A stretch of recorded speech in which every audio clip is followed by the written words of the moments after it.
Good morning po sa mga followers. Andito po tayo sa kapitbahay nila Tatay Edmond. At syempre, nandito yung mga bata. So, hiniraman po muna natin ng mga damit. Syempre, bibihisan po natin, dadalhin po natin sa ospital kasi namimiss nung nanay. At syempre, pagkatapos po na may dala natin sa ospital, papamili po natin sila ng kanilang mga damit, no? Sabi, yan, no? Binibihisan na po natin itong mga bata kasi dadalhin natin sa ospital. Pero hindi sa loob, sa labas lang. Kasi namimiss nung nanay. Pagkatapos, dalhin po natin sa bilihan po ng mga damit kasi wala po silang kadamit-damit. Bibili lamang po tayo ng ilang damit kasi meron pong nagtatrabaho sa ibang bansa OFW na padadalan po sila ng balikbayan box. Ito po mga followers yung 7 months. Yan, hiniraman po muna po natin ng damit pati yung dalawang bata kasi dadalhin po natin sa ospital. Kaya hindi niya alam na idadala po natin doon. Pero ano baby, tingin na tingin ka sa akin? Oo, pupunta tayo sa mama.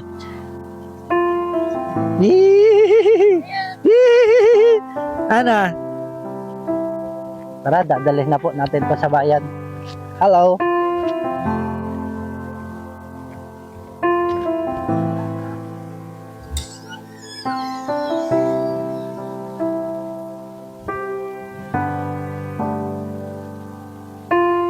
Nanay, may bisita ka sa labas ng ospital.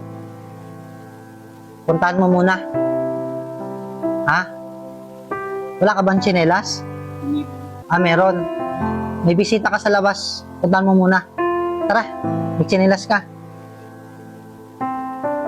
May bisita. May bisita siya sa labas. At kayo, bisita nyo sa labas. Pupuntahan niya muna, ha? Sige. Sa tingin mo, sinong bisita mo sa labas? Tara. Doon, tara. Una ka na.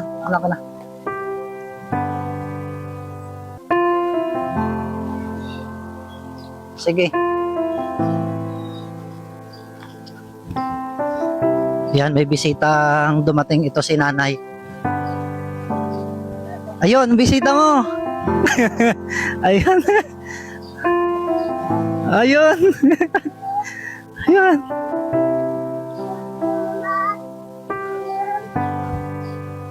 Oh, namiss mo anak mo?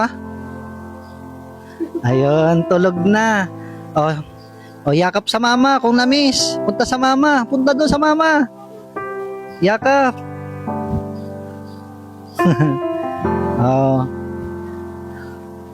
Ayun. Namiss niya po mga followers yan. Pinasuso muna yung kanyang anak. Namiss mo nanay? Anak mo? Ha? Namiss mo?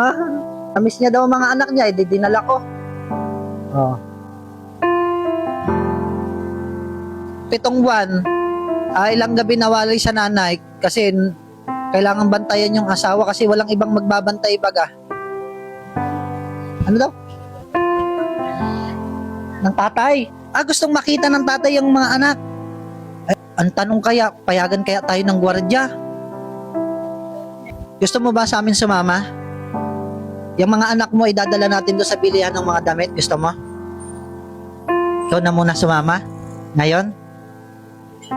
Nanay, bawal ang bata sa loob.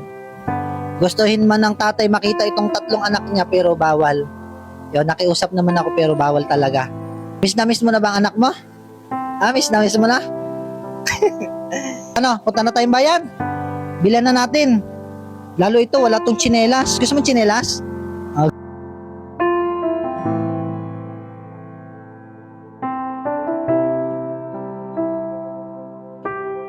Nanay, parito ka.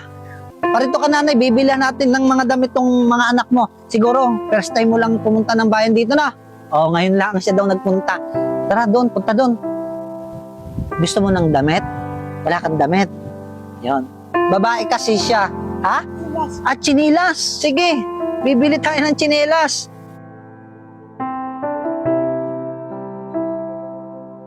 Ito, marami ka ng damit ha. Tapos chinilas pa mamaya. Ayos.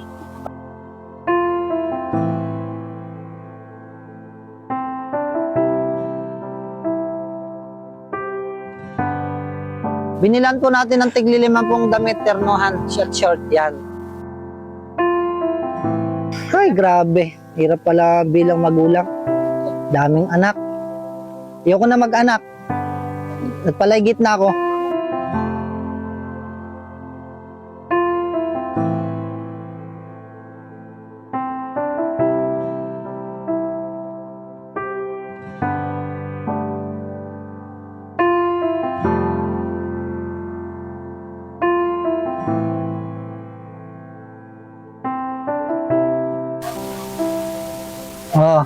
Oh, gusto mo? Gusto mo? Oh, ayos, apir. Apir tayo. Isa ba? Apir. Oh, apir.